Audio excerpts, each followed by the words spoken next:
Welcome, everyone, to Pan-African Women's Day. Welcome to my sisters on the panel. Welcome to our audience and our Pan-African community. We want to welcome you to our Pan-African Women's Day. This is the Ghana Chapter sponsoring this event today. And we have many very hardworking sisters, leaders, activists, that are on the panel today to present to you the work that's being done as African women move forward to build Pan-Africanism, to consolidate our skills and our strength and our voices so that we can move Africa forward. So once again, welcome to Pan-African Women's Day. My name is Moya Mzuri Nana Yao Fibia Pambili. I am a coordinator with the All-African People's Revolutionary Party, celebrating my 45th year in the All-African People's Revolutionary Party this October. So give thanks that I am still here making my contribution. So I am so excited to be a part of this program. Also a member of the All-African Women's Revolutionary Union. So we welcome you all. And thank you all for attending and supporting this very important program. Today, we'll have several speakers celebrating with us today. And our theme is celebrating Pan-African women activists. And what we have today are several of those sisters that are Pan-African women activists, and you'll hear from each one of them. We will have Sister Gertrude Sarah Adu. We will have Fifame Sandrine Adaniho. We will have Mama Ama Pratt Dans. We will have Queen Mother Nana Ama Wochi. And we will have Sister Coco as well. So, and we may have one or two additionals that we will add, but we want to welcome you all to Pan-African Women's Day. Thank you so much for being a part of this very, very important program. Before we get into the program, I want to talk a little bit about what is Pan-African Women's Day. So the first Pan-African Women's Day was observed July 31st to commemorate the first Conference of Pan-African Women in Dar es Salaam in 1962. And this was held by all the women's wings on the African continent that had gathered in 1962, 1 year before the founding of the Organization of African Unity. So they declared that day as Pan-African Women's Day, July 31st.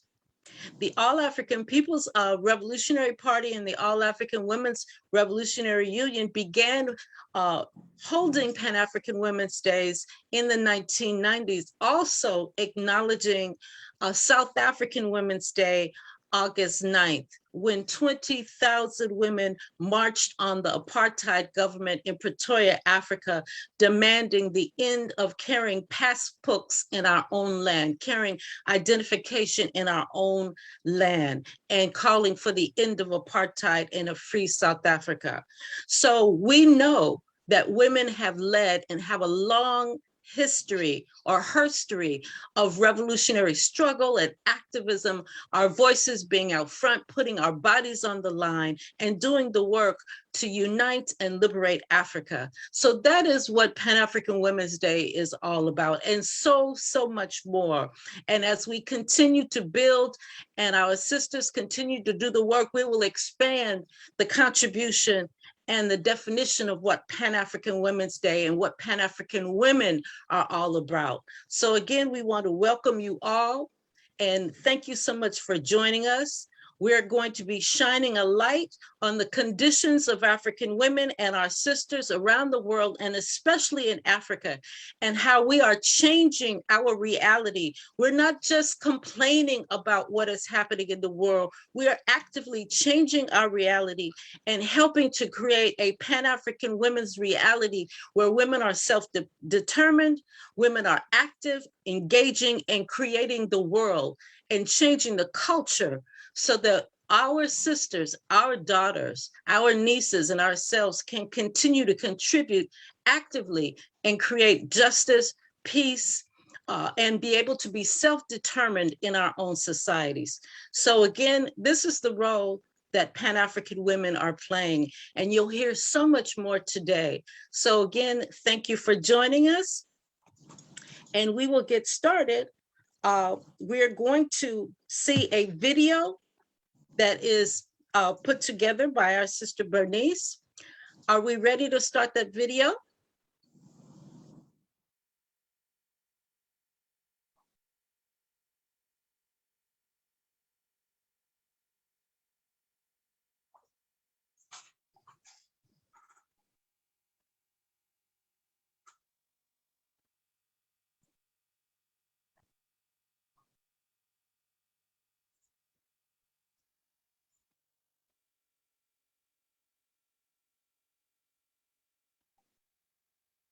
We're just going to wait until we get some direction as to when the video is going to be starting. Give me just a second, please. All right.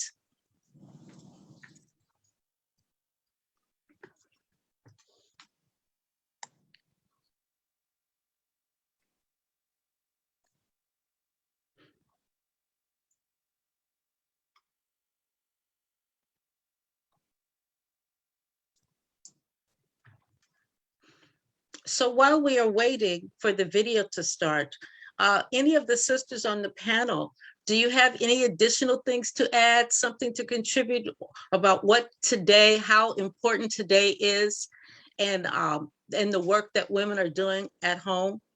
Please, Sister Missouri, we're ready. Okay, we're ready. Okay, all right. Just a second.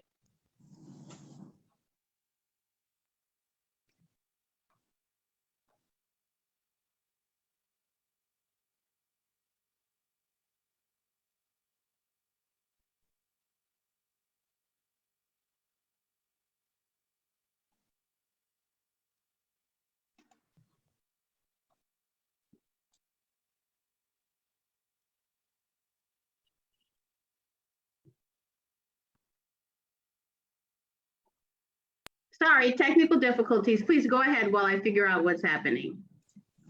All right. So we are going to just kind of bounce it around while we're here.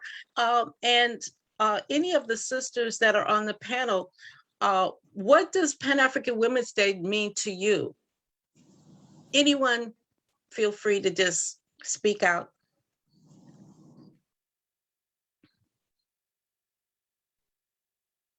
Okay, so I guess I'll start. Thank you. Pan-African Women's Day, I think it's, like you rightly mentioned from the onset, it's born out of the need for African women to bond together, to get to discuss issues of interest to African women, because they got the understanding that there are certain commonalities with the issues that African women were bedeviled with in the 1960s and the early days of decolonization. And so African women thought that it was important that they bonded together to discuss issues that were of interest to them. And these issues cut across the various facets of life: economic, religion, race, education, rights, law. And so it's birth a new phase for women development in Africa. And so for me, it is important that every year we have these conversations as we celebrate the Pan-African Women's Day. It is important that we do not just remember the anniversary or the coming together of African women to discuss issues that are of interest to them, but then as we remember them, we also bring into focus what African women are still dealing with in their contemporary times, right? Because even though our sisters in the early days have worked very hard to sort of deal with some of these issues, the issues keeps compounding, and these some of them are structural, and so it goes on and on and on, and there are certain policies that need to be implemented to do away with the inequalities in the system. So as we remember this day, we also bring into sharp focus the challenges that women are still having to deal with in the African continent and the way forward. I see our tech is ready for the video, so I'll pause here. Thank you. I'll be taking you through a brief history about the A-AWRU. I'll be talking about what is A-AWRU, the role of A-AWRU in A-APRP, and the triple oppression of women. A-AWRU simply means All African Women Revolutionary Union, and it was formed in 1980, 27th of November, in Ohio, USA, which is the women's wing of the A-APRP. It was formed to serve as a medium for promoting organization and political education around the problems faced by African women, and to also combat the triple oppression of African women. The role played by A-AWRU in A-APRP is to increase recruitment and retention of African women into the struggle to build the A-APRP towards the establishment of Pan-Africanism. It also creates a stronger bond between African men and women through political education concerning the present and past realities of African women and the role of African revolution. It also ensures that African women jointly struggle with African men towards the establishment of Pan-Africanism and against all forms of exploitation and oppression, which includes racism, capitalism, and sexism. It also develops African sisters into conscious, effective, and revolutionary Nkrumah's cadre who also participates in the development of the A-APRP. The triple oppression of African women are class oppression, racial oppression, and gender oppression. With the class oppression, African women and men do not have a positive relationship with the mode of production. Mostly African women find themselves in the lowest part of the society. So under the racial oppression, African men and women are oppressed based on their cultural and historical reality. Racial oppression is a byproduct of capitalism and attempts to divide individuals based on their race and ethnicity. Finally, the gender oppression. African women are mostly oppressed because of their gender, since society elevates men above the women. So gender oppression is played out mainly in our communities, families, and society. So if you would like to join us, join the A-APRP, look for an A-APRP chapter in your area. If there's none, you can also work towards to establish an A-APRP chapter in your area. So you can contact the A-APRP at www.aaprp-intl.org or email contact@aaprp-intl.org. Thank you.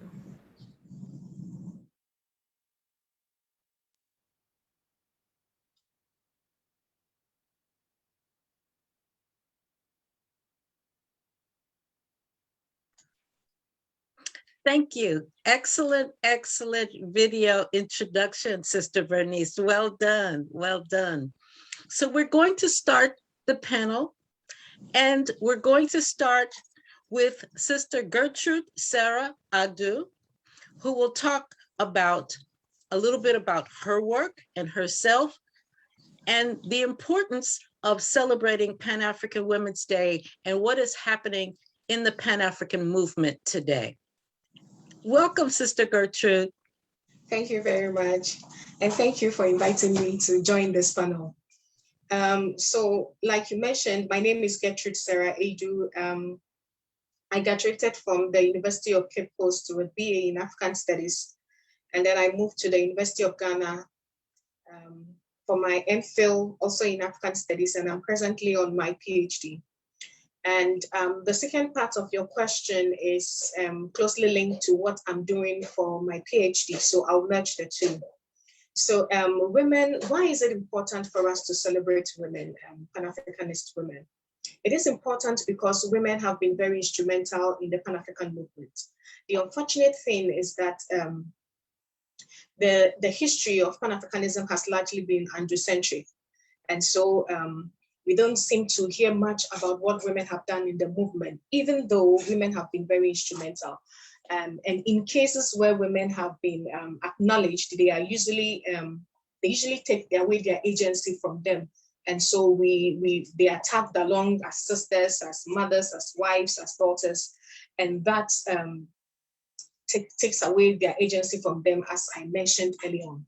But then women have been involved in Pan-Africanism right from the onset, even though when I know that it is contentious to say that they've been involved in Pan-Africanism from the onset, because scholars are still argue on the origins of Pan-Africanism. But I believe that I consider the abolition of slave trade as a key or major precedence to the to Pan-Africanism, or a major precedence that ushered in Pan-Africanism.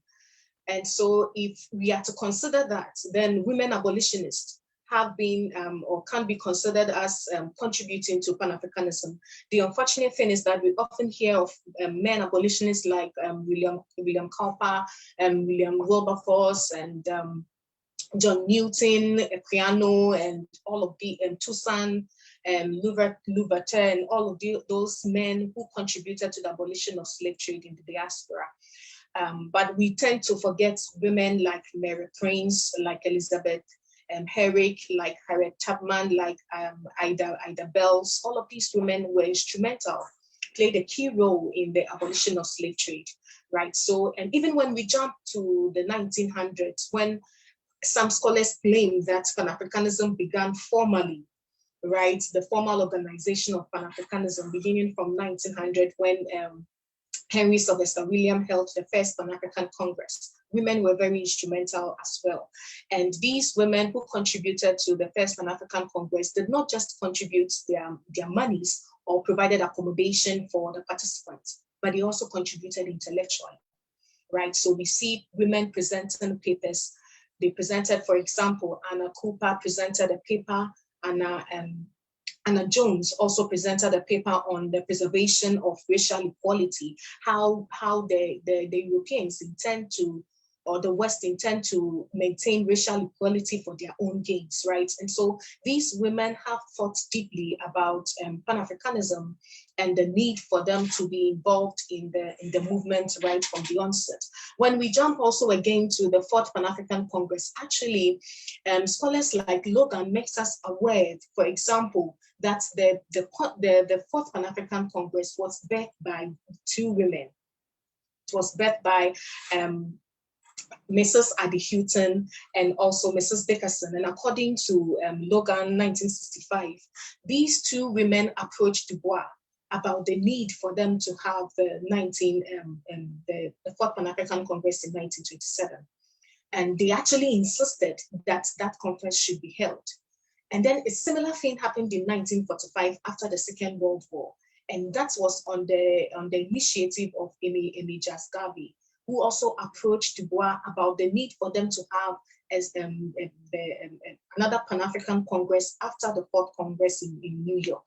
And the reason why Amy Jasgavi went in for or suggested that idea to Du Bois was the fact that the Second World War had ended. The world leaders were planning to establish the League of Nations. And so they thought that if they went ahead to establish the League of Nations and Africans do not get on board to head, this whole idea of colonialism, racial indiscrimination would continue. And so Amy Jasgavi thought that it is important that the Africans held the meeting and discussed the issue of race and colonialism in Africa. And indeed, Du Bois bought into that idea. And that was the watershed movement for Pan-Africanism, both in the diaspora and on the continent. So yeah, indeed, women have been very instrumental. But the unfortunate thing is that even though the literature on women in Africa keeps increasing, right, and their contribution to the Pan-African movement keeps increasing, the focus has been also on women in the diaspora. I do not seek to take away anything from the women in the diaspora and their contribution to the Pan-African movement. But then again, we also need to pay attention to women on the continent and their contribution to the Pan-African movement. And that is where my PhD work comes in. So I focus on women in Africa and their contribution to the conference and to the movement. But then again, in order for me to do a proper research work, I've narrowed it down to two countries. And leaders from these two countries were very instrumental, played a very critical role in the Pan-African movement on the continent. Ghana, which at the time was headed by Kwame Nkrumah, Dr. Kwame Nkrumah, and Tanzania, which at the time was headed by Julius Nyerere. So my work will focus on women, activist women to be more precise, activist women in these two countries during the era in which Nkrumah and Nyerere ruled Ghana and Tanzania respectively. So and in doing that, I would unveil some of the things that these the activities that they underwent, the conferences that they organized, and the objectives they sought to put across. Thank you. Excellent, excellent work. And it's very, very important that the work you're doing be shared, and hopefully as you develop the work that you'll be able to share it with us, because some of the names you mentioned, many of us have never heard those names before. And as we uncover many of the women on the continent who've made that kind of contribution, it's very important to know who they are, to, find the works that they have written and the contributions that they have made, so that we can understand clearly and build our own legacy of Pan-African women activists and the work that we've done to contribute to Pan-Africanism. So excellent work, bravo. Thank you so much for the work that you've done, particularly on that. Now, in particular to Ghana, are there any women in Ghana, is there a movement in Ghana building to build a larger movement to address the cultural elements of the patriarchy and the historical and, and contemporary issues that are surrounding that? Yeah, so women have been women in Ghana also contributed to Pan-African movement. And I believe that nationalism served as a gateway to Ghanaian women's participation and contribution to the Pan-African movement. Even though some scholars, especially those who conceptualize the idea of nationalism from European perspective, think that Pan-Africanism and nationalism have nothing in common. But I think that they do, especially within the context of Africa, because just as the abolition of slave trade served as a major precedence for Pan-Africanism, the emergence or the origins of Pan-Africanism, the diaspora. I think also that the abolition of colonial rule also played a major role in the development of Pan-Africanism on the continent. So in this sense, I would look at the contribution of Ghanaian women to Pan-Africanism through nationalism, because that actually ushered them to be part in to join the activism on the continent. And in doing so, women like Mrs. Hannah Kujo, Mrs. Evelyn Amata-Field, Sophia Uboshi Doku, there were countless number of women, Manama Nkrumah, and Letitia Quay. All of these women played very key roles in the Pan-African movement. But then also their roles began with the CPP.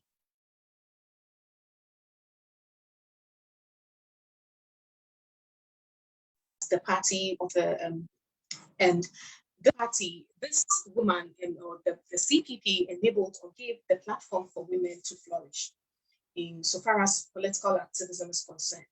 And so in the early stages of the movement, women like Sophia Doku, Letitia Quay, and Mrs. Hannah Kujo were made the propaganda secretaries of the party. And they traveled far and wide in Ghana to recruit people, to mobilize both men, women, and children, or the youth, into the CPP. And in the course of doing that, they mobilized the masses. And that's how come the CPP had a lot of support from the masses, because these women traveled far and wide to ensure that the masses understood the objectives of Kwame Nkrumah and his ideologies and his ideals for not just Ghana, but for Africa as a whole. And aside their mobilization, they also contributed financially to the CPP. And we see that in some cases, they made their homes available for the party participants to sleep especially when they went out for rallies and all that. Even though some have criticized the CPP, that they made the women to continue to play the role of domestic role. I believe that aside that, they were also played instrumental role in activism or in getting people to support the ideals of Kwame Nkrumah, not just for Ghana, like I mentioned, but for Africa as a whole. And in so doing, Nkrumah himself acknowledged the role that these women played in his autobiography. And then CLR James also acknowledged the role that these women played, particularly the market women, which unfortunately they are almost often forgotten because of the fact that, or because of how we define activism, the formal sense that we define activism. And so we leave out such people or women who do not fit within the formal space. We leave them out of the accounts, historical accounts, or the contributions within the Pan-African movement. But these market women were very instrumental. And so CLR James, for example, states that he's quoted to have said that one market woman is worth dozens of women who have graduated from the Chimota school, which at the time was a very prestigious school, and not many women were enrolled at the time. But then it goes to show how they valued the contributions that these women made during the time. And for example, we see women like Nanama Nkrumah in a rally in 1951 in Kumasi, in the Ashanti region of Ghana, cutting herself with a razor blade, her face actually with a razor blade, and then smearing the blood to signify the fact that if they had to shed blood, if they had to she sort of wanted to show that we need the women and men needed to sacrifice in order for Africans to gain their independence. And so that's really played on the minds of people, how women contributed in this sense to the Pan-African movement. To nationalism in Ghana. But then when we consider the role of two very key women like Hannah Kujo, she thought that she formed a women's movement known as the All-African Women's League. And this All-African Women's League sought to, even though it was quite political and aligned to the CPP, the agenda of that league was to ensure that women's economic, or to improve the economic standard of living of women. And so in the course of doing that, she leveraged on a relationship with the CPP party and got government support to support women. But then again, she did not limit her activism to only Ghanaian women. She thought it wise to align herself, to form alliance with other women's groups in Africa. And so as a result, she joined certain women's group in order for them to address the women's question. So for example, she joined the Afro-American Ghanaian Women Friendship League, the Democratic Women's League of Germany.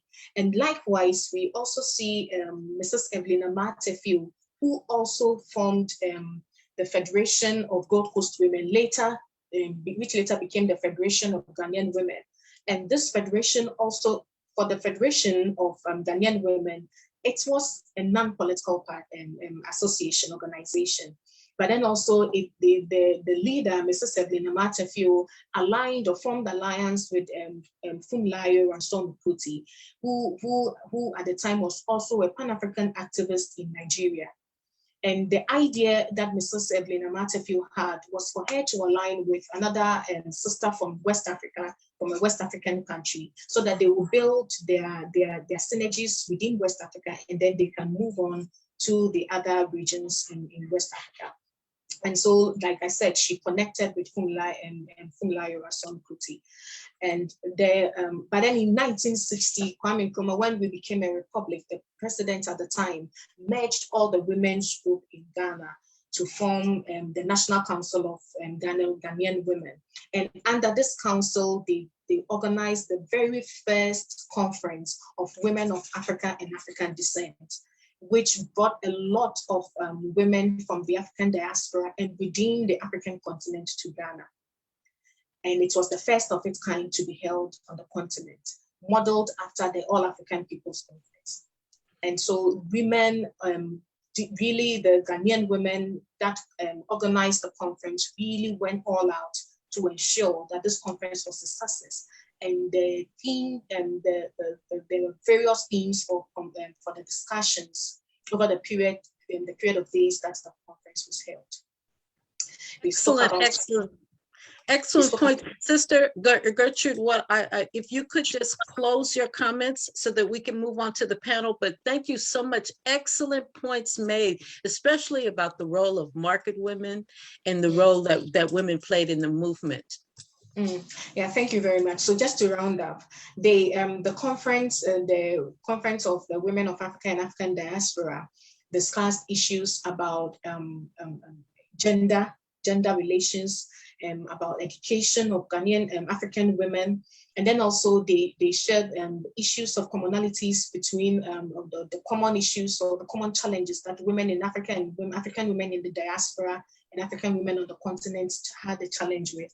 And they sought to come up with ideas on how to remedy these challenges. Yeah, so just to round up on this point, I would say that indeed women in Africa have been very contributed, have been very crucial to the growth and success of the Pan-African movement. Excellent, excellent. Thank you so much. And we look forward to your work, because having those books and those writings to be able to share that history is very, very crucial for our history in the movement for Pan-Africanism. So thank you. We really appreciate the work that you've done and the history that you've shared with us today. Thank you. Now we're going to go to our sister Fifa May Sandrine Adagniho. Welcome, Sister Fifa May. Thank I you. apologize again. I'm going to continue to practice your last name, but thank No you so problem, much. but you have pronounced it well. Thank you. Thank you. Welcome. Can you tell us a little bit about yourself and the work that you're doing with the All African People's Revolutionary Party, and especially the All African Women's Revolutionary Union in the Ghana chapter? And why is Pan-African organization so important? Thank you, sister. Thank you very much for this opportunity. My name is Fifa Sandrine Adagniho. I am a Benin national and a translator by profession. I'm a member of the A-APRP, All African People's Revolutionary Party, and also part of the A-AWRU, All African Women's Revolutionary Union, which is a women's wing of the party. Well, it's important that women join the organization to impact and to help in the struggle. If I take the example of the women, we call them in French les Amazones du Dahomey. These women are the Amazons of the Kingdom of Dahomey, now called the Republic of Benin. So these women, they fought the French colonial masters who wanted to overthrow the king of that time, King Behanzi. So these women fought them and prevent them from overthrowing him that day. It was on the 26th. Actually, they were requesting him to grant them some favors, and he didn't want it because he was fighting for the independence of the country. So he didn't listen to them. He didn't grant them their requests. He didn't do according to their wills. They then launched a campaign. They started a demonstration working towards the capital of Dahomey, at that time called Abome. When they were still 50 meters away from the capital, all of a sudden they were stopped. They were blocked by some women. They were blocked by an army, a huge army. And at their great astonishment, this army were women, only women, fully armed. They were so surprised. These French colonial masters, military, led by the Colonel Alfred Dodds, the colonel himself confessed that that was the day, 26 May 1892, was the deadliest day of the war. They were just doing a simple demonstration, but it turned into an order.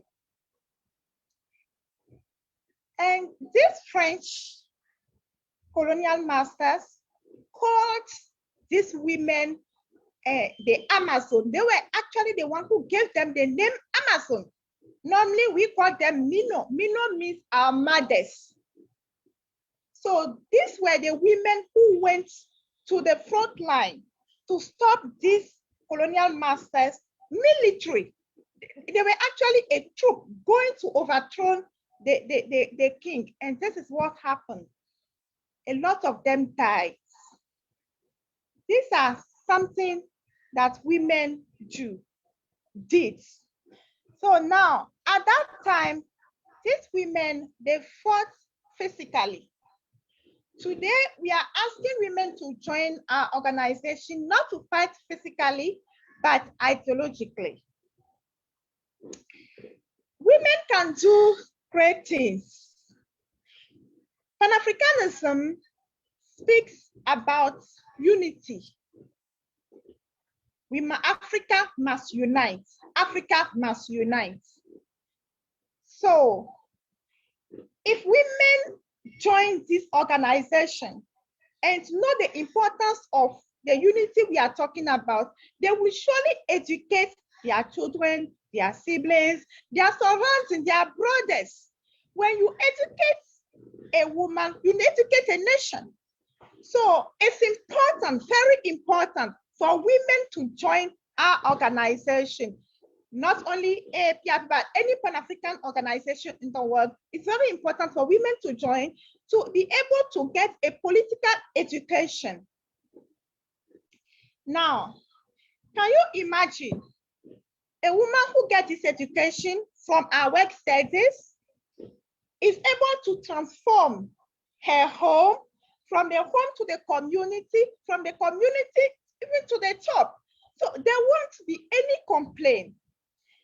And let's assume a president's wife joined a Pan-African organization sincerely, and a minister's wife joined our Pan-African organization. They will be able to convince their husbands to not go and borrow money to come and put our countries in debt.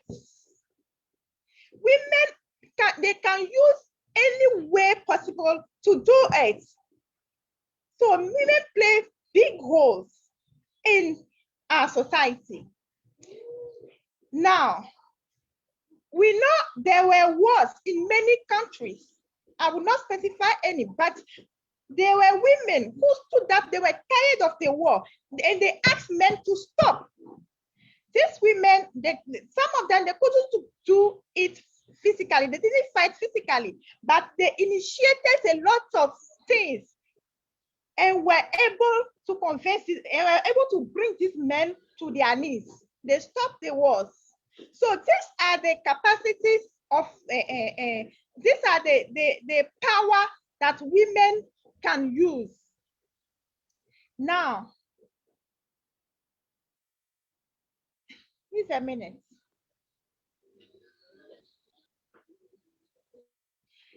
It's important for each one of us to take it serious, to get political education and to join organization if we are not part of any Pan-African organization. Thank you very much. I don't know where's my talk. Thank you, Sister FIFA May. Thank you so much. A very powerful presentation. And I've heard and seen presentations on the women, the Dahomey women warriors. And I think that is something we need to continue to repeat, that we have been warriors and we have even died for the liberation of our nation. And so I think that's very important, very powerful. Can you just speak a little bit about what activities is the A-AWRU in Ghana involved in? What kind of work is the A-AWRU in Ghana doing? Thank you. Okay, thank you very much. A-AWRU in Ghana has been engaged in a lot of activities. One of the activities is PAALD, or African Liberation Day. I, for example, was sent to Togo to represent the party and help organize ALD. I was also sent to Côte d'Ivoire to assist in the planning of ALD. Sister Nanaya was sent to Turkey for another Pan-African activity, and even to Namibia. We have Miss B who went to South Africa and kept in touch with the women's union and giving us updates. We have been planning events, seminars, workshops, conferences, and even branches to educate women politically, to give them political education. Another activity that we have been doing recently, we even plan a webinar in regard to the COVID-19 sensitization. So these are some of the activities we are involved in. Wow, very exciting, very exciting. And I know we were so excited when Sister Nana made those trips to Namibia and to Turkey, and you've been going throughout West Africa, and other sisters going to South Africa. That's really fantastic work. But one of the things we know is that there are so many challenges in terms of recruitment and retention of women. What are some of the challenges that women face in joining organization, and how can we overcome some of those challenges? Thank you very much.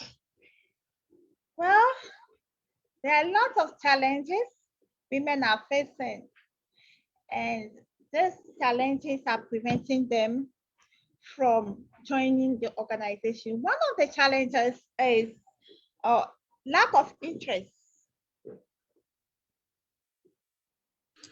What do you mean by that? They don't see the importance, not all women, but some of the women don't really see the importance of why they should join a Pan-African organization or a political organization. Some of them in their mind is that maybe women, it's not the place of a woman. Some of them is, okay, I have to take care of my home, my children, my husband, my family. So this is one thing. So we need to work on us and also motivate our people, our women. Another challenge is lack of time. Some women really want to join the organization, but they don't have time. They go to work in the morning, from the morning to evening, so weekends. The weekends, they have only Saturday and Sunday. Some don't even have Saturday, they have only Sunday, and they have to come and cook, as usual, cooking, washing, ironing, shopping, and all those things. And the small time they will have for themselves to rest before continue work on Monday or go to sell another, they will have to sacrifice it for a workshop, a work study. So this becomes a challenge for them. So another challenge I will talk about is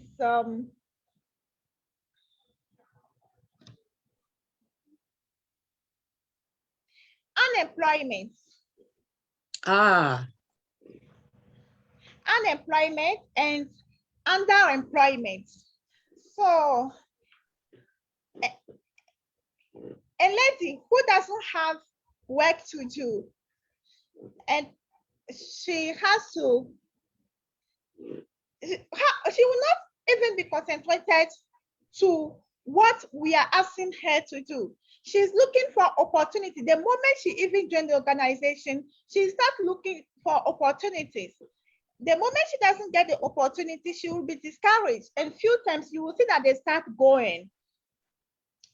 Some of them, they want money to eat, but they will come and they will just listen to what you are saying.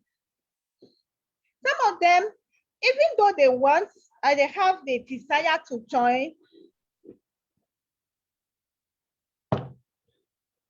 they will start calculating. I have to go here, I have to go here, I need contract, because they don't get a job. I need contract, I need this contract, I need that contract, I need to go and sell this. Tomorrow I will sell another one. Even on that day you have meeting, even if she's the meeting, she's not comfortable. So unemployment is one of the challenges women are facing. And so how do we overcome some of these challenges? Are there, I know we can't deal with employment or some of that, but how do we overcome some of the challenges of frustration, of a lack of interest? How can we make what we do more relevant so that they want to join? Exactly. Thank you very much. On the challenges, I would like to talk about culture as well. So let me give us how I think we can overcome those challenges.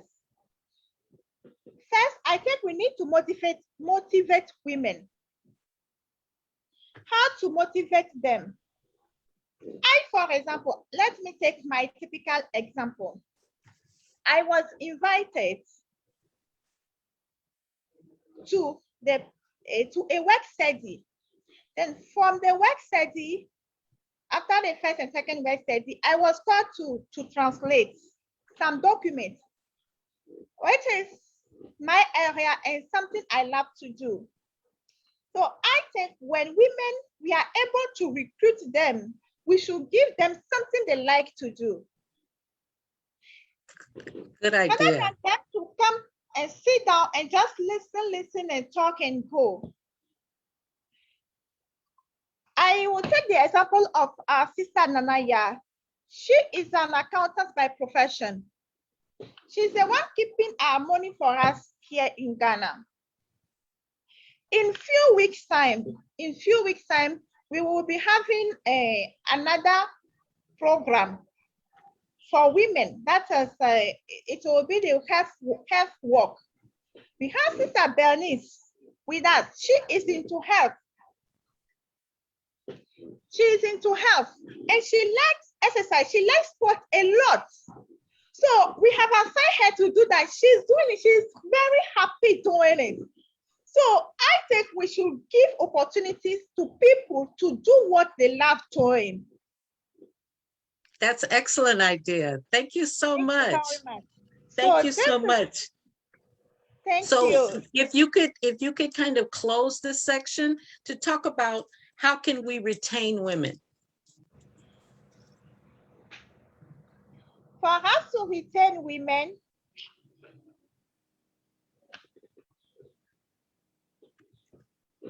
I think we should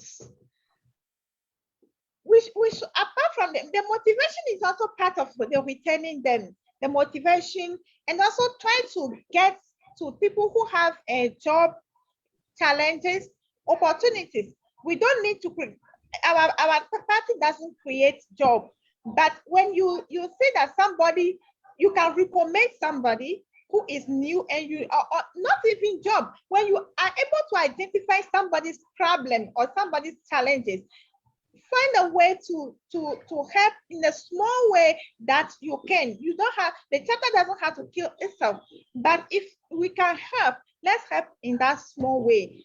That will make them stay. Thank you very much. Excellent points. Thank you so much, Sister Fifame. Thank you. So now we're going to go to our next speaker, Mama A-APRP Dance. Welcome, Mama A-APRP Dance. Are you there?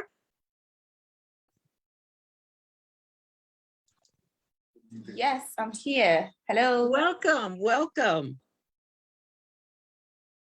So please introduce yourself. Tell us about yourself and your organization. Okay, so do forgive me. My internet is it's been acting up today, so please do forgive me. Yes, yes, yes. No need to apologize. When Africa is united and women raise up, we will have our technical strength. We will build stronger internet. Yes.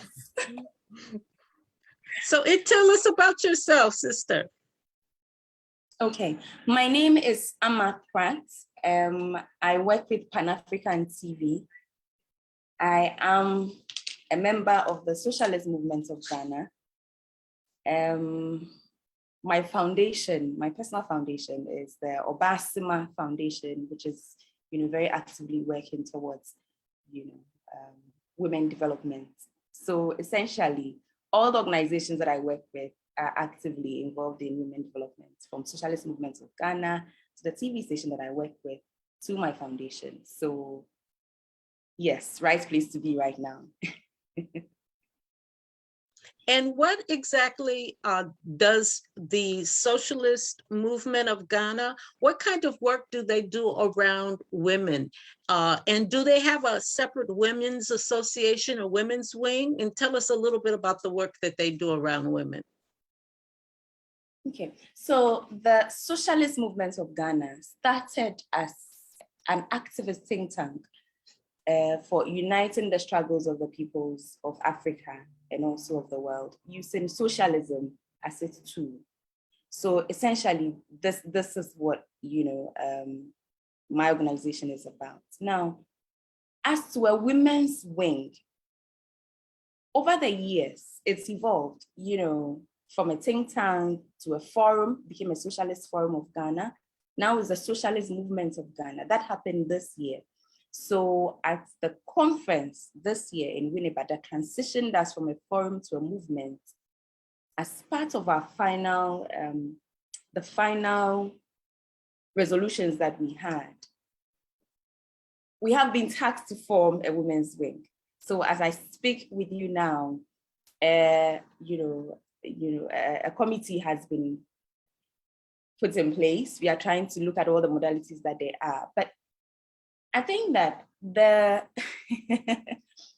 in all of the activities of the Socialist Forum of Ghana, inclusion is its main thing, So women have always played an active role in the decision making, in implementation, at all stages of the various activities that we are engaged in.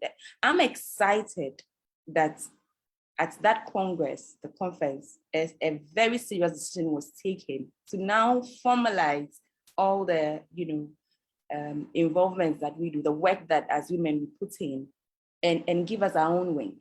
I think that it just shows that interesting times are ahead, and I'm very much looking forward, to that.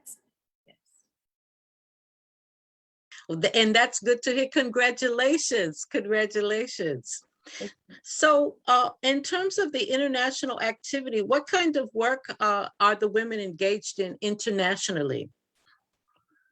Well, as a movement, we are interested in unifying the struggles of the peoples of the world, So essentially, our activism has involved all of the activities that seek to make the life of the working class better. So we are looking at things like equitable access to social services, healthcare, education, housing, things like that. We are looking at sort of giving organizational resource to other organizations that need it. For instance, I work with Pan-African TV. It's to serve as an organizational resource to Pan-African TV in terms of ideology and in terms of strategy and things like that.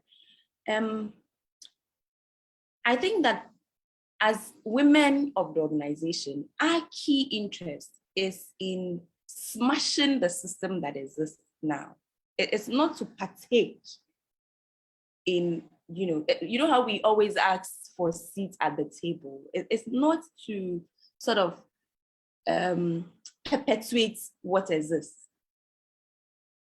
Our concern is that the structures that exist today inherently doesn't work for all of us, and especially women. So we are interested in smashing capitalism, we are interested in smashing patriarchy, and we think that that's the only way for us as women to be able to self-express and live in our truth and contribute our best that we can to the society and to any society. So I would say that that has been our theme in the socialist, movement of Ghana, and that's how we've engaged, in all of our activities. What kind of programs? Because we're all actively involved in at least strategically collaborating on how do we smash capitalism, but women in particular that face the patriarchy, the culture of patriarchy, and especially at home. What kind of activities can women do there, or that women are doing there to actually address patriarchy in particular? So I would say that, and here I'll speak about Pan-African TV that I work with. As a TV station, we are very interested in a proper representation of women, to show ourselves in our full capacity and to make it known that being is enough. This thing about contorting into, I don't even know the words, caricatures of ourselves, sort of. So most of our programming, here, let me be specific. Most of our programs and our programming are designed to show today's woman in her true essence, as she is, as she can be, as she should be, authentically herself, authentically African. So these are the type of activities we've been engaged in. Designing programs that are about us and for us, having outreach programs. For instance, pop culture, we have various music, things like that, engaging musicians, engaging writers, engaging all the people that sort of lead pop culture now, to ensure, because it starts with the mind, doesn't it? Yes. Ensuring that as women, our minds are right, sort of getting that right, and then, taking it on from there. For my foundation, and I'll speak about my foundation, because then I'll say that the socialist movement of Ghana sort of gives a resource, serves as an organizational resource. And for that, we move around the campuses, so University of Ghana, the Institute of Ghana, GIJ. We've been to the universities in the north, in Tamale, UDS.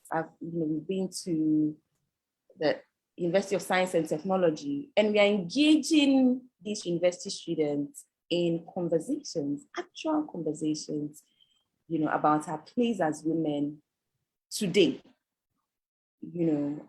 and I think that, like I was saying before, it should start from somewhere, and it should start from the mind. So for us, we are leading with ideology. We are leading with sort of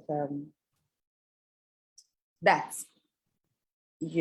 and I think that, and here I'll refer to something that is, please forgive me if I get your name wrong, Fifami said, about limitations, and say that I agree with her 100%, because we sort of face those same challenges, the issues of interest. But then when you think about it, doesn't it boil down to the big issues of capitalism and patriarchy? Because you are wondering if, as a woman, your place is an organization that's struggling for equity and equalization and things like that.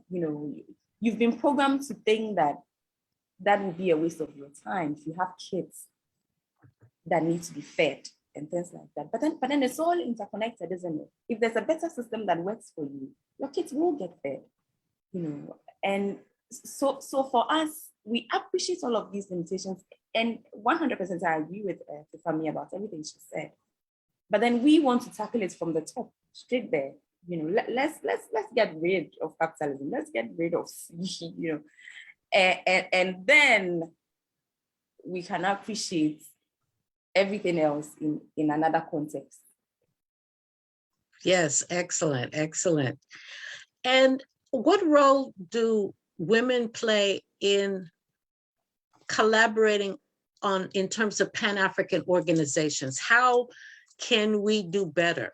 How can we do better to build and expand in terms of the work that we're talking about to destroy capitalism, to destroy neocolonialism, to change the impact and the domination of patriarchy so that we have a proper representation, that socialism starts in the home and moves out to the village and the city and the government. How do we collaborate and build from Pan-African relationships and Pan-African organizations to be able to change our culture and our conditions and the division of labor and all of that as Pan-African formations? Well, here I'll speak about a woman like A-APRP, and the need for us to continue to own our spaces.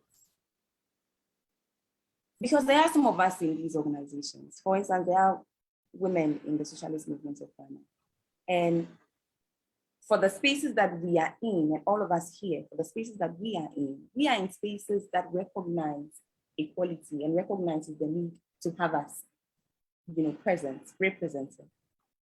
For instance, it's so important that even in paneling, in the socialist movement of Ghana, even when we have conferences and things like that, if there are two men at the front, we need to see women seated there too. That's how seriously we take it. But then it becomes an issue of us, the women who find ourselves on those seats, to be in our power, which is why I speak about somebody like A-APRP, who in her work as author and in her work as a poet and in her work as a minister of state, she's never sort of cowed. Her protagonists are mostly strange women, strange in the sense of they don't fit the mold. They are not your stereotypical African woman. Like, these are women who cheat, women who leave husbands, women who decide to go into polygamous relationships, and she's showing us in all of our forms and saying that that's okay, So as a woman, if you've ever attended any conference with her and just seen her in her glory, there's so much power there. She's just truly herself, and very controversially got into problems about insisting on the right spelling of her name and working out if she's not addressed properly, and all of the things that we are taught perhaps are not traditionally the African woman. So for me, I think that it might seem like the little things, but they actually can be the big things in the final analysis. If, as women who find ourselves in these spaces, we own the spaces, that we are big, we are large, but then we are authentically and truthfully ourselves, to show everybody else that,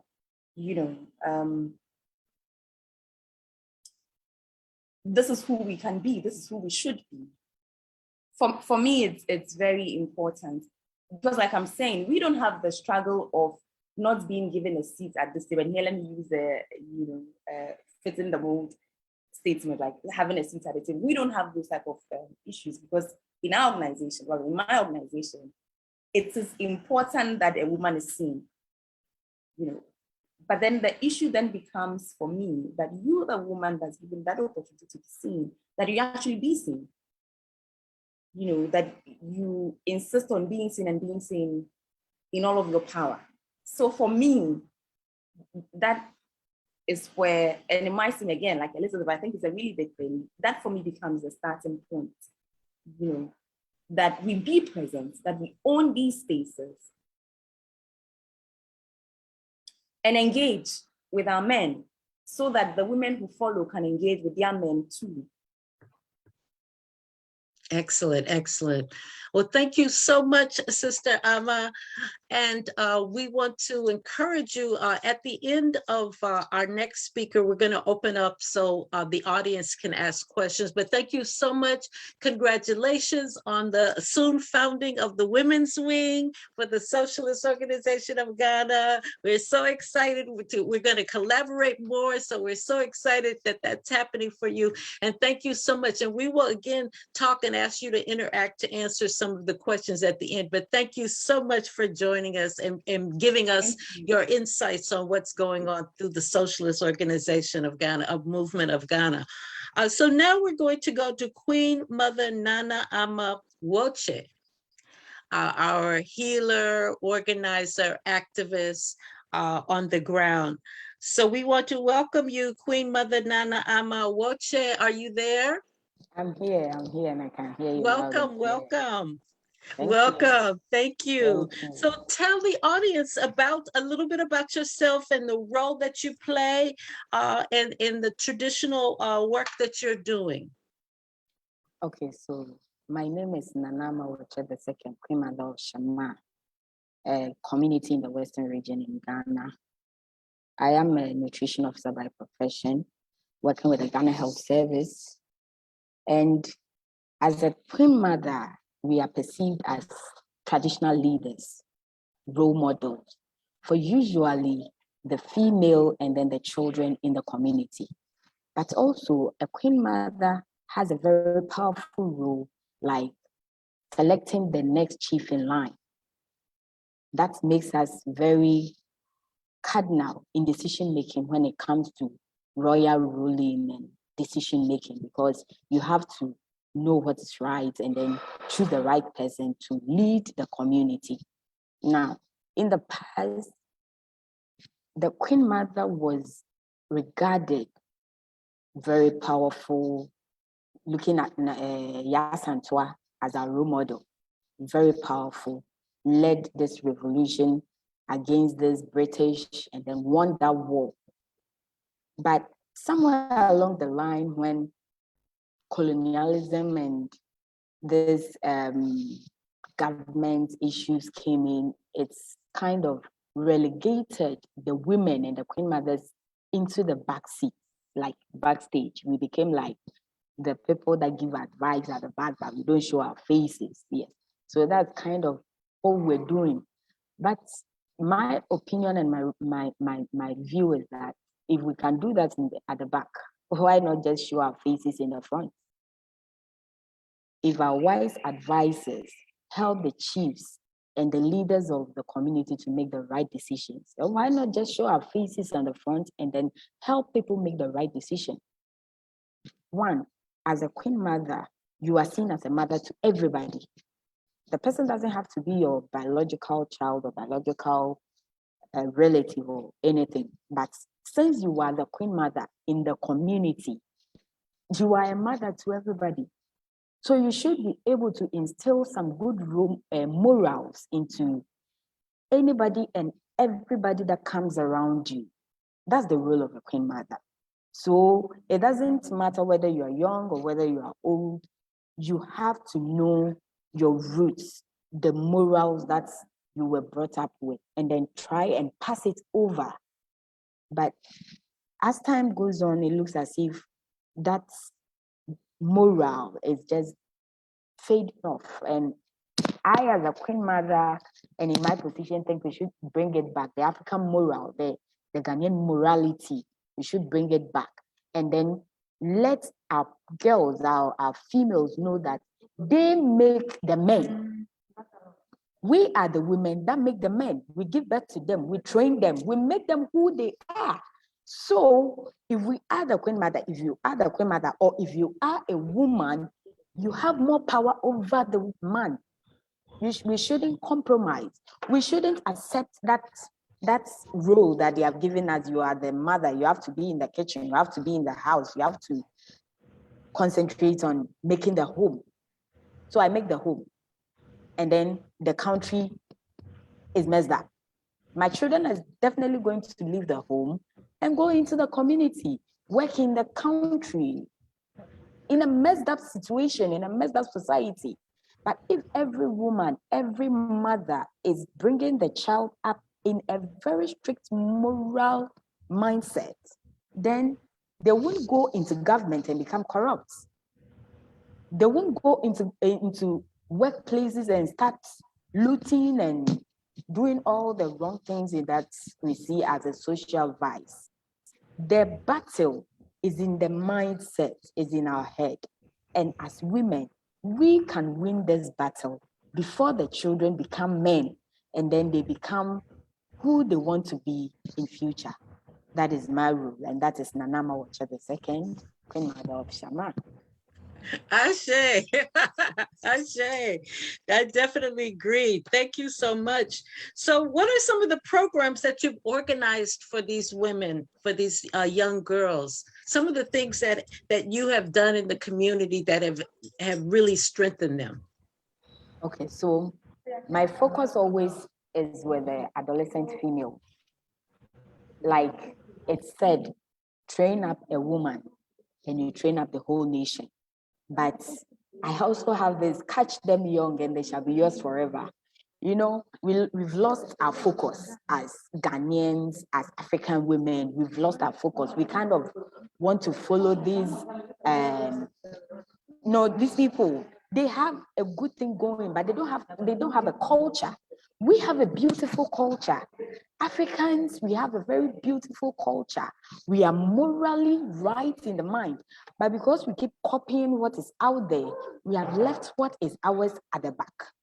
So if we are going to reform Africa, make this Pan-African movement one that can make impact, then we need to start from the scratch.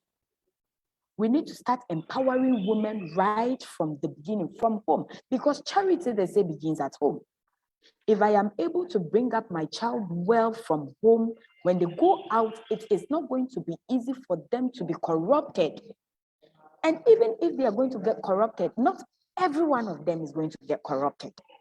So my focus is always with the adolescent girl, the female adolescent. Just say, they are the ones that I focus. Now, how do I want to help these ones? I want my girls, I want my ladies to seek higher education. Now we cannot do without education. I'm a queen mother, I'm in school. So you can see I'm in a class today and I'm learning to make myself better so that when I meet the girls, I can motivate them to pursue education. Sometimes they have challenges going forward, they get demoralized because of financial situations, because of financial hardships, because of family issues. So usually I like to talk to them and encourage them. Thankfully, now we have free education in Ghana, and I advocate and encourage every single girl that comes my way to be interested in school. Just go to, it is free. Even if you have to pay, it is not going to be as some of us when we were in school that our parents were paying huge amounts to get ourselves educated. Now it is free. Even if you can't get to the university level, get yourself a secondary school, get yourself to the secondary school level. Know your left from your right. When you have that power, you own yourself. The men can't push you around. But when you don't know yourself, you don't know what is in you, then they push you around. They make you feel like you are not worthy. They make you feel like you don't have a power, you don't have a say. But we do have a say. We have all the say.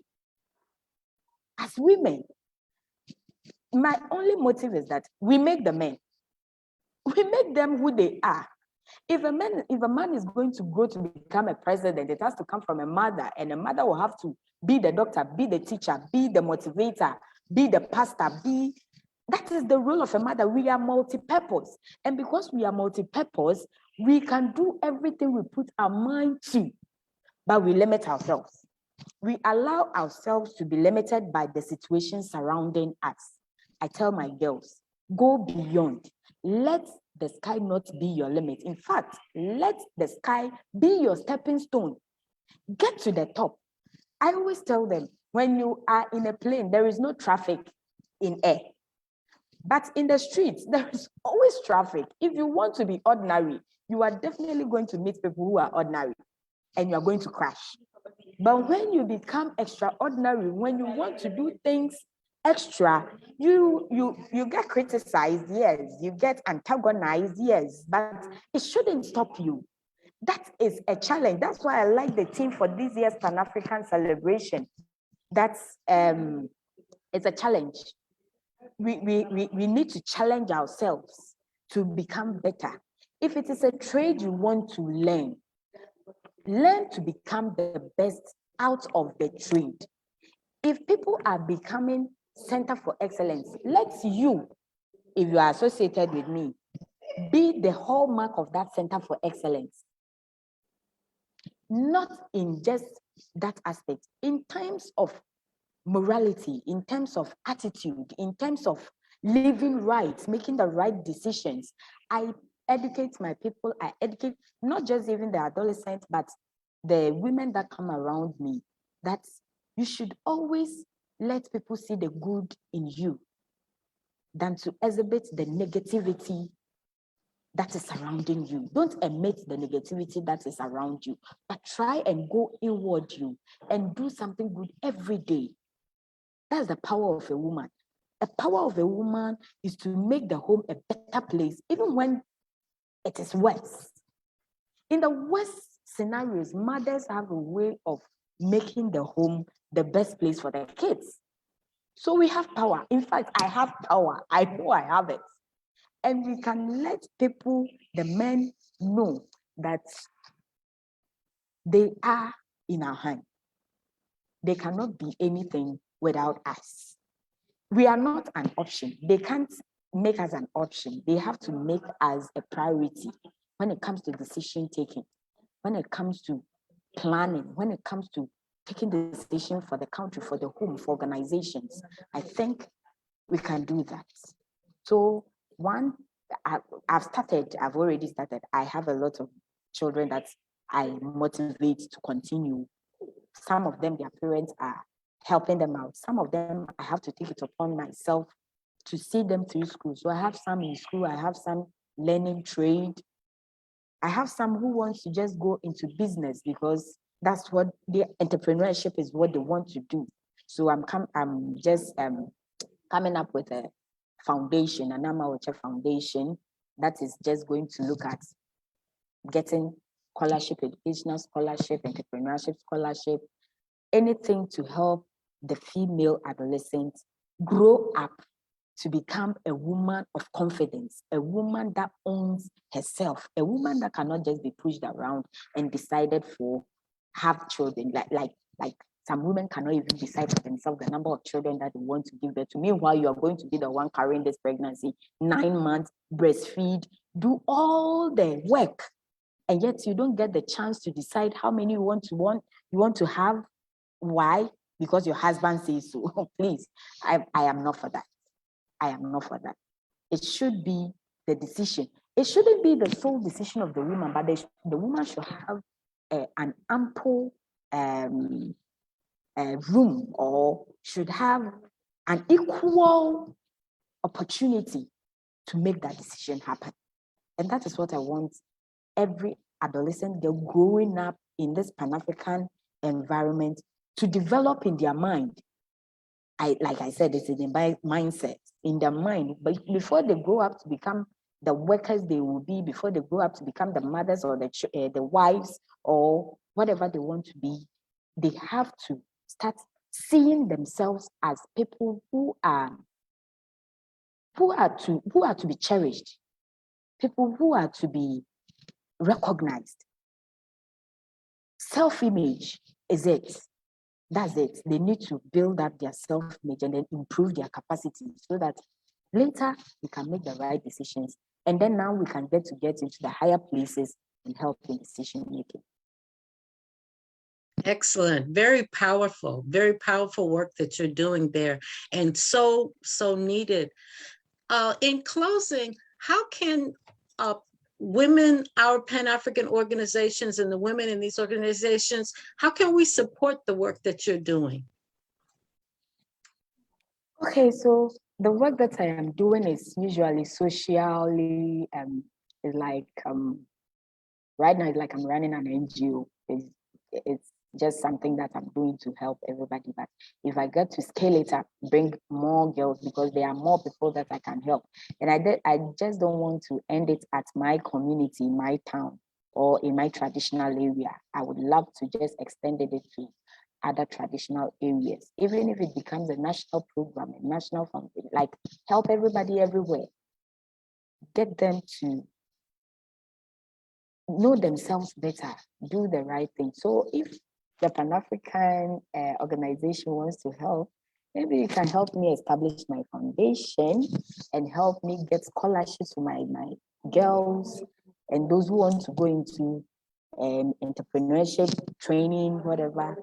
That support, because I don't have all the knowledge, but if I get a lot of people coming on board who have their own expertise, then I get the girls, I just hand them over to you help them out. At the end of the day, we enjoy the glory together as Pan-African women. We're definitely going to get the information, get your contact information, share it so that our communities can support and help, and we can continue to expand the work that you're doing, because you're doing excellent work. And we really appreciate you. Thank you so much, Queen Mother.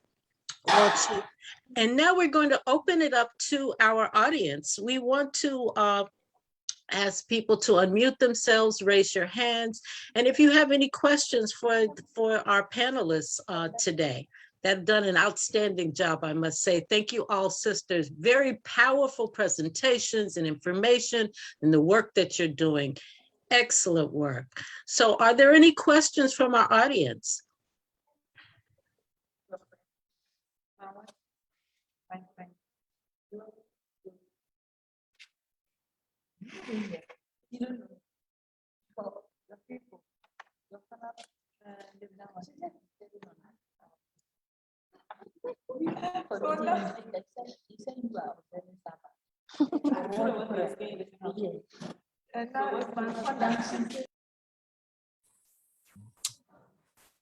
Hello. Greetings, welcome. What is your question? My name is Abraham Fadiga from CPP, Convention for the Pan-Africanism. First of all, I want to greet and acknowledge Nana Ama for what she says. As a man, she nailed the thing rightly. And as a woman, she has so much power to impart to whoever she gave birth to, because she is the recipient which will shape the future of the child and the nation. And as a man, we need to acknowledge and help as much as we can the woman to achieve that. We are always away, but the person who spends most of the time with the child is the mother. By having the child inside her first for 9 months, training the child when we are away, and being the confidant of the child. This is so much to be used to shape the nation by giving what it takes to become a man who respect women and do what is right. Make the right decision, because no matter what, we need to have a firm foundation in our society by being, when you are a married man and you have a strong woman at your side, you can achieve a lot. You don't need to have a wide knowledge of anything, of everything, but the wisdom of your wife can make you achieve a lot, because we don't see things the same way and we don't have the same strength. Women are powerful, and I praise God for your life. And He enlightened me and strengthened me to do more for my wife And I wish that you could be with me to listen to what you said. But it will be a great thing for me to share and make sure that at your next meeting, she'll join your group and be able to share a testimony as well, because we work together. Thank you very much. I don't have any more questions because I took the conference, like I just came in and I saw that, and I'm very blessed. Thank you, Nana. Thank you so much. We appreciate your comments. Thank you.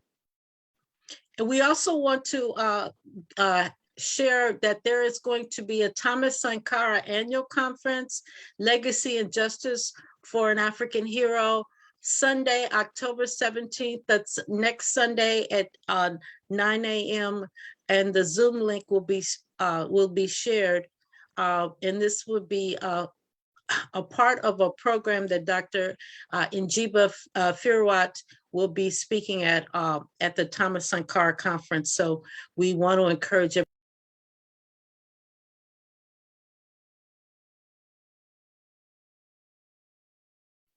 We lost you.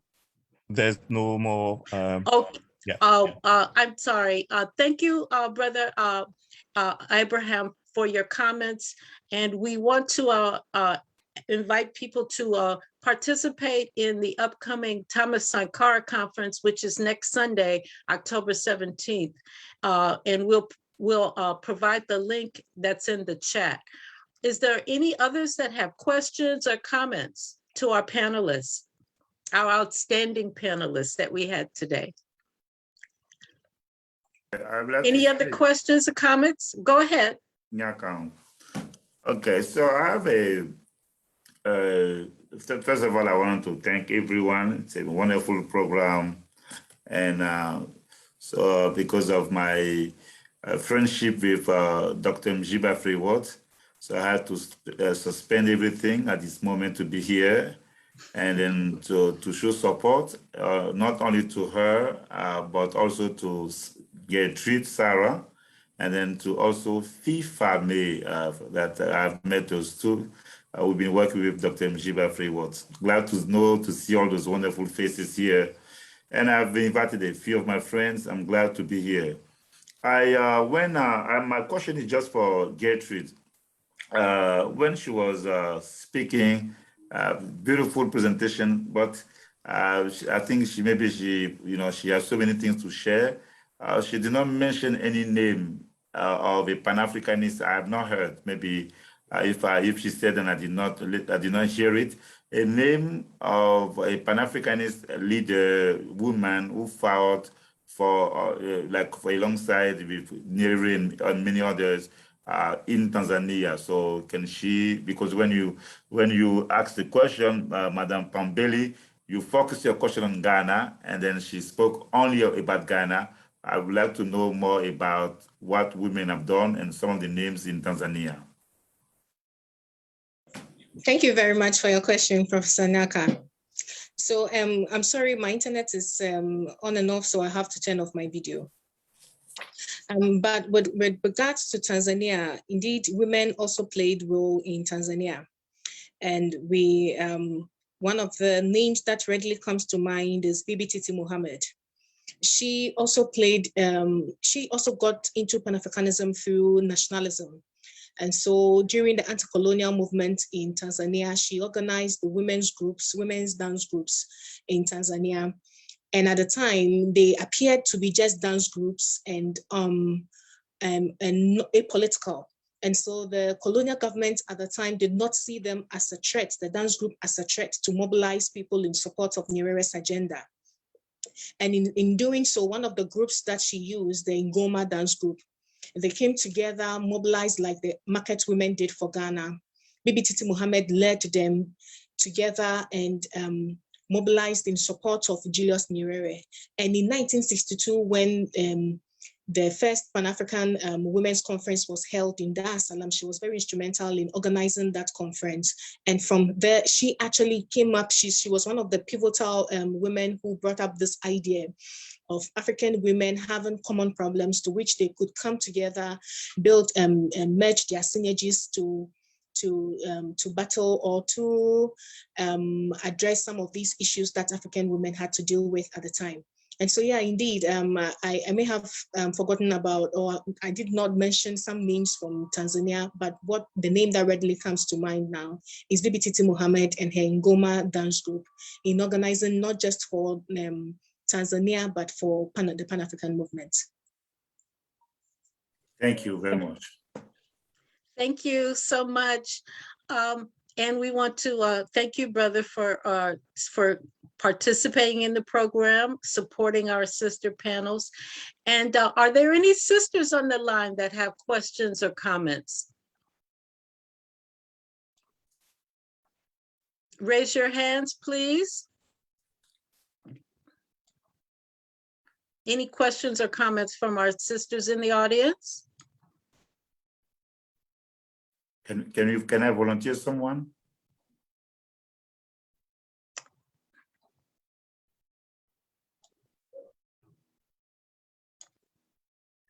I believe that that sisters, yes, Sister Fifame, do you want to comment? Yes, please. Thank Yes, you. yes, yes. I have a concern. It's not a question, but okay, I can say it's an open question for every one of us since we are Pan-Africaners. Yes. I thank you very much. My question is that where are the Pan-Africanists? Because for me, after we finish this seminars, this conference, this gatherings, I don't see any Pan-Africanists anymore. For me, and why did I receive a call today, this morning, and they were complaining to me about some people in the locality against some Northerners. So we are this. I'm not referring this to only Ghana, but as I'm from Benin and also from other countries, it's like people from the north. It seems they are not part of the country. Why? Why should it happen like that? Meanwhile, it's the same country, the same president, the same constitutions. So why do we separate them? And not only people from the north, but people from other other groups or other tribes. So I want to understand. This just shows me that we have a lot of work. We have a lot of political education to give to people. And as we are talking about uniting, Africa must unite, Africa must unite, we need to start this from our homes so that our children will not say, oh, you are not from my tribe. No, this tribe is not good. So if these tribes are not good, so is it the other African from the other African country who will be good? I think we have a lot of work to do. And apart from this, we are hearing about borders. Right now, the borders are closed. Nobody is coming inside the country or going outside and inside the country legally. But when the borders are open, before you cross from Nigeria to Benin, from Benin to Togo, from Togo to Ghana, from Ghana to Cote d'Ivoire, a lot of protocols. Why should it be so? And we always come, I have heard this many times, that there is no solution. So who is supposed to give the solution? Are we waiting for our government to come and solve it for us? I don't know. What is ECOWAS doing? CDAO, what are they doing? AU, why are we together? So what is the Pan-Africa? I don't understand. So who are supposed to solve all these problems? I think our voice are not heard. I think our voice are not heard. So we need to see how to strategize ourselves for our voice to be heard. Thank you. And to solve problems. Thank you.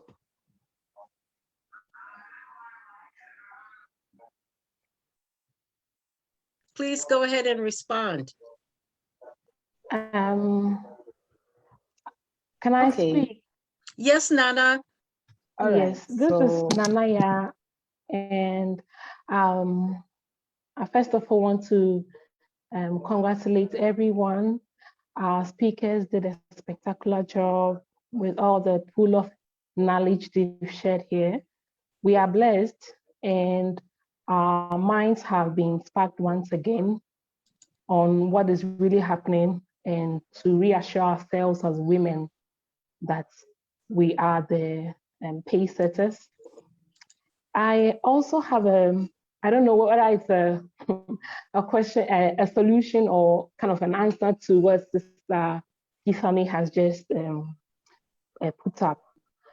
So I think that the irony of it is that people, for the example she gave on the borders, people who live close to the borders don't really respect the borders, the artificial border that has been created.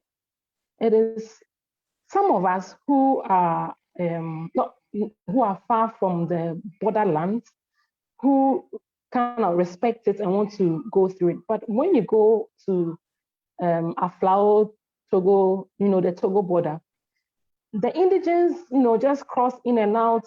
We have Togolese who are coming into Ghana for school, children crossing to come to school, and women crossing to go and do their trading, things go on, and they don't really, it is us from afar who see the division.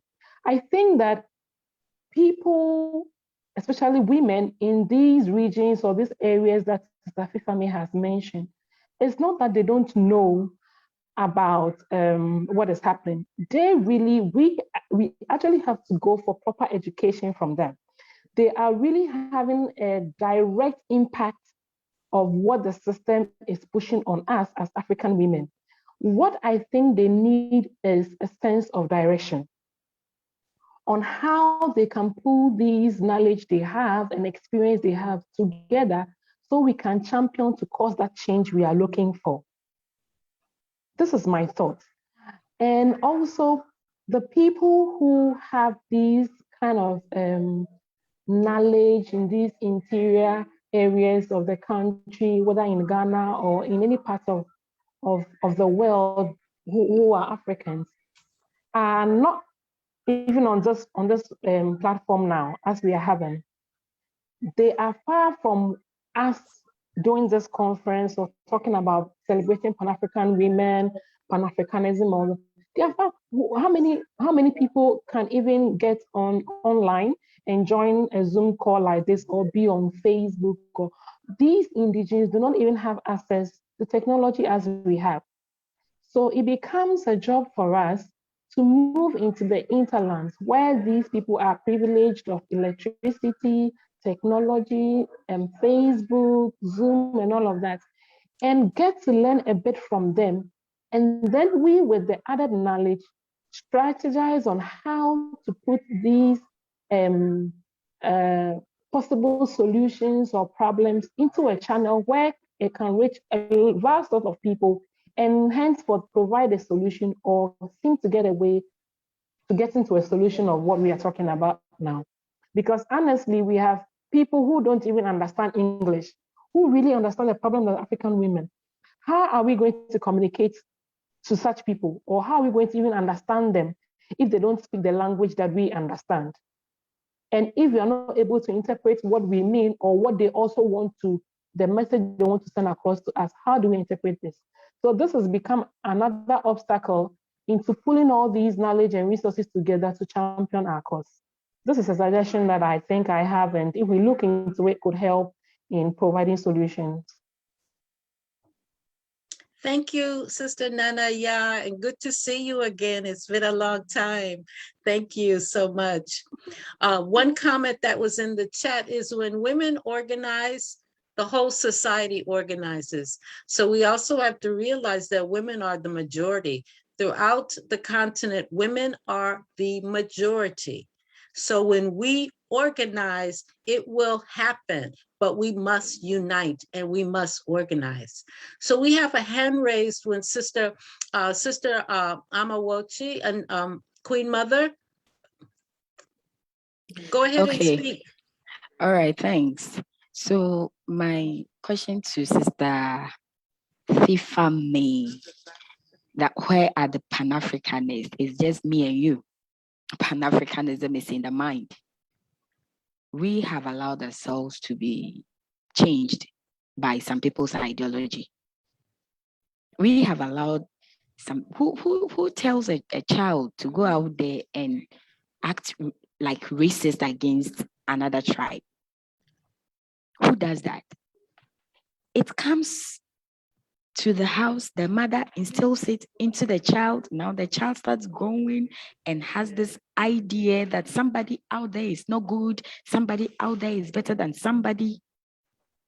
If a mother is teaching the child that we are all equal, we all have equal opportunities, we are all supposed to enjoy equal opportunities, well, racism can stop. Racism can stop. Like the incident she's saying that some people attack some people, it's all about the mindset. That's why we need to start educating people. Now, my other lady was talking about how do we get this message out there? It starts with you. You don't need us to go on all the internet platforms, on all the groups before we can be heard. It takes one person to make an influence, to make a change. And if we are going to start propagating this Pan-Africanism, it will be like a snowball, a snowball, just a small snow on the top of the hill. It's just a small snow, but when you roll it down the hill, by the time it hits the bottom of the hill, it has become a huge ball that you can do something with it. That is how we should start. We should start with ourselves. We should start with ourselves. Renew our mindset, renew our mind, start seeing ourselves as equals, start seeing ourselves as the same people, black or white, we are the same. Nobody is superior than anybody. We are all equal. Make your worth be seen. Make your worth be seen. Don't let us be looking at somebody to come and do something for us. It shouldn't work like that. We need to start doing something for ourselves. That is what we need to do. And that is the Pan-Africanism. When we have this mindset that we are all having this unique goal towards Africanism and Pan-Africanism, and the goal is one. We all move individually in our own way. Then together, we come together, and before we realize, this movement is all over. It starts with one person. It doesn't need a group. It needs one person. That's why I'm grateful to the organizers of this program and to Sister FIFA Me. I don't want to get the name wrong, Sister FIFA Me, and everybody who is online right now listening. Renew your mindset, renew it right from this program, this thing that you are listening to. Just start renewing your mind now. And then once you have renewed your mind, you meet a friend, you try to renew the person's mind. She gets renewed, she would extend it to another friend, then it comes to the children. Before we realize, we have even brought all the men on board. The power of a woman can never, ever be underestimated. If we say we want to do it, we can't do it. Let us start telling ourselves we are capable of doing it, and we can, if only we put our minds to it. Let us not be looking at somebody to do something. In your own small way, do what you can to change the situation. in your own small way, in your own locality, in your own environment, do what you can to change the general picture, the general situation. And together, it becomes a bigger picture. We can all share the glory. Thank you, Queen Mother. And let us take our one and unite, because even together, all of us together can be even stronger. Thank you so much, Queen Mother. We have Bernice, and then we have Roseanne, and then Brother Imani. Thank you so much. Bernice? Okay, hello, thank you. I have a question. So I'd like to know, as women, how do we solve the cultural issues that prevent us from joining organizations? I think FIFA raised some of those issues, as did some of the other panelists talking about that earlier. Does anyone on the panel want to address that question? Can she come up with a question again? I didn't really get it. Can you repeat the question, Sister Bernice? Okay, I said, as women, how do we solve the cultural issues that prevent us from joining organizations? I want to take that. Women sometimes have challenges joining organizations for several reasons. One is because of perception about a woman in a high leadership or in organizations like that. We think a woman who wants to get to that higher level is displaying more of a male-specific competency. But that is what we are. We are more than what we can be. And then we women tend to be the enemies of ourselves. We tend not to encourage ourselves to move out of our comfort zone. And then these cultural barriers also come in. And all these can be changed through education, through motivation, through revolutionary thinking. We need to start thinking out of the box, getting out of our comfort zone, challenging ourselves, and then when you want to do that, you should have your own clear-cut reasons and morals and ideas. Why do you want to do that? You need to convince me to understand things from your point of view. If you are convinced within you that a certain movement, a certain organization you want to join is into a certain program or a certain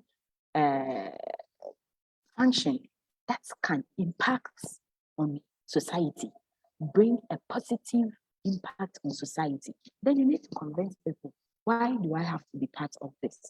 Why should you allow me to be part of this? There were some times back, women were not allowed to go to school because they told us that our place is in the kitchen. Our place is making babies. We were not allowed to take some positions in government. But it took some women to explain and let people understand that that's not all that we are good for. We are good for some other things. We are good for some other positions. So to break that cultural influence, the person who wants to join any association or organization should have an aim. Why do you want to join?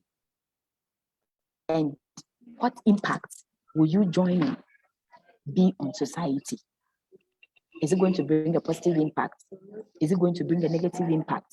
You need to know these ones so that they will help you streamline your argument or your assertions when somebody comes up with the idea that you are not supposed to join and all these things. We are capable. I still stand by that. We are very capable. Thank you. Thank you so much, Queen Mother, for addressing that.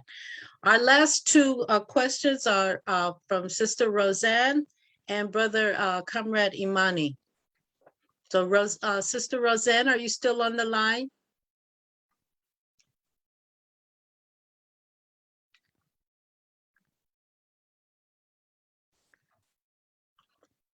If not, to Comrade Imani.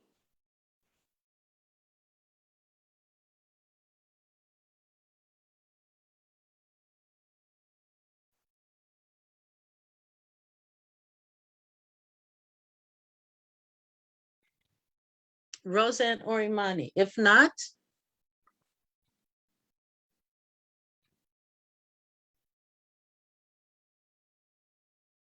Nanaya, can you close out the program for us?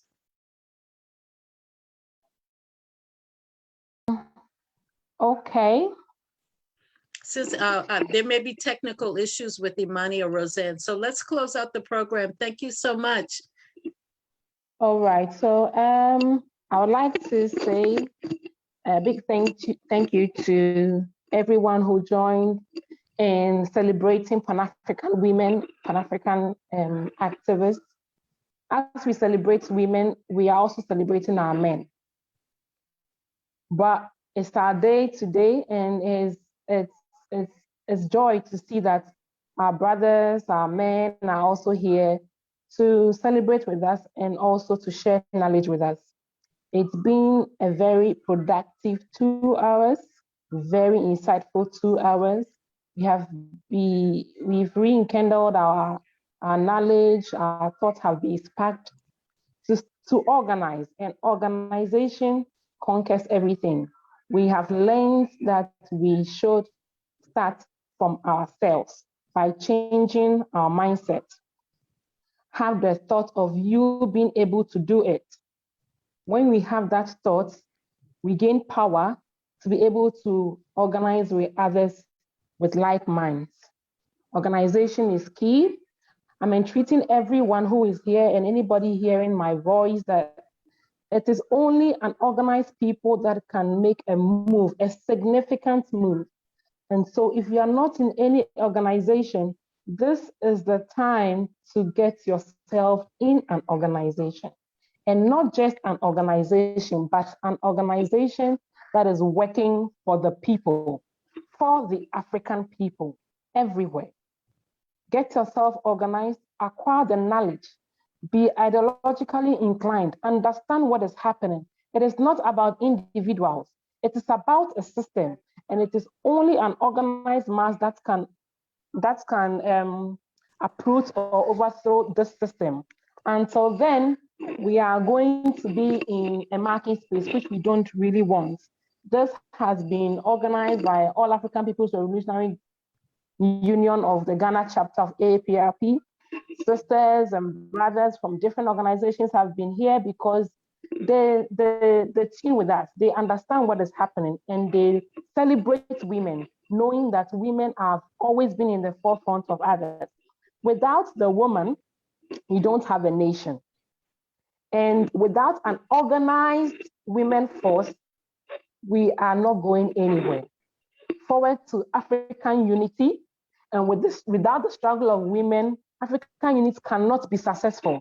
This is why it is very crucial to let our wives, our sisters, our mothers, our friends, our female colleagues understand that they have power. Understand that they should appreciate themselves. Appreciate yourself as a woman. Appreciate yourself as a queen with the power to change your community. And once you accept and imbibe this into your being, you would have the power to cause a change in the small locality you find yourself. And henceforth, the change that we all desire in our communities, in our African communities will be there. Thank you very much. Sister Nzuri, I miss you, it's been long. Nana Hima, you did such a wonderful work. I'm so much in love with your presentation. Sister FIFA May, I just like the spirit. She speaks from her inner being. Congratulations for such an educative being. Sister Gertrude, more fire to you. And Sister Bennett, you know the love is deep. African women are precious everywhere, and when they speak, there's power. To our brothers who joined us, We feel your support. We appreciate your support. We ask that you continue to push us out of our comfort zones and let us take the lead. And together we shall win. Thank you. And one Africa, forward to African unity, forward to African women unity. Power. Or whatever, backwards never. Ready for the revolution.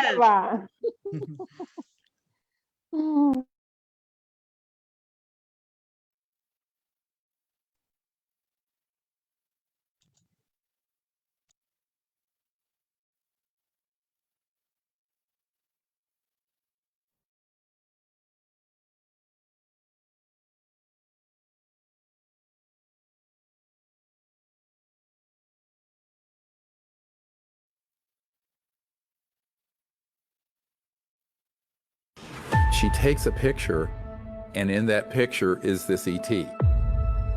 He puts.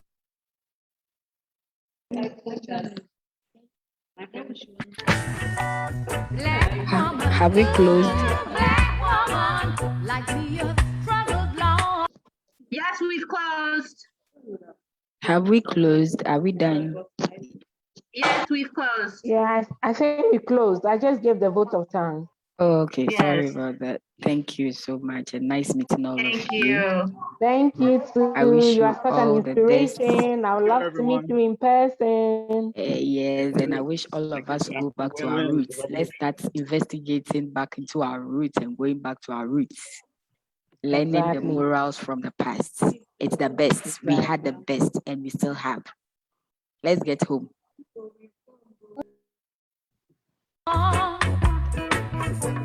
You trod one of life's roughest roads and get the heaviest load.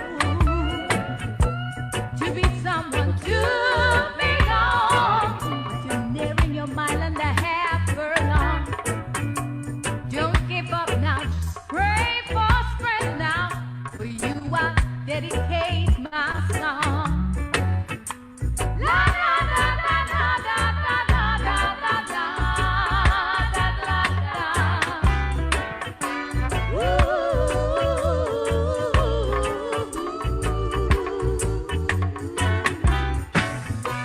We are the same ones in the plantation. Lashes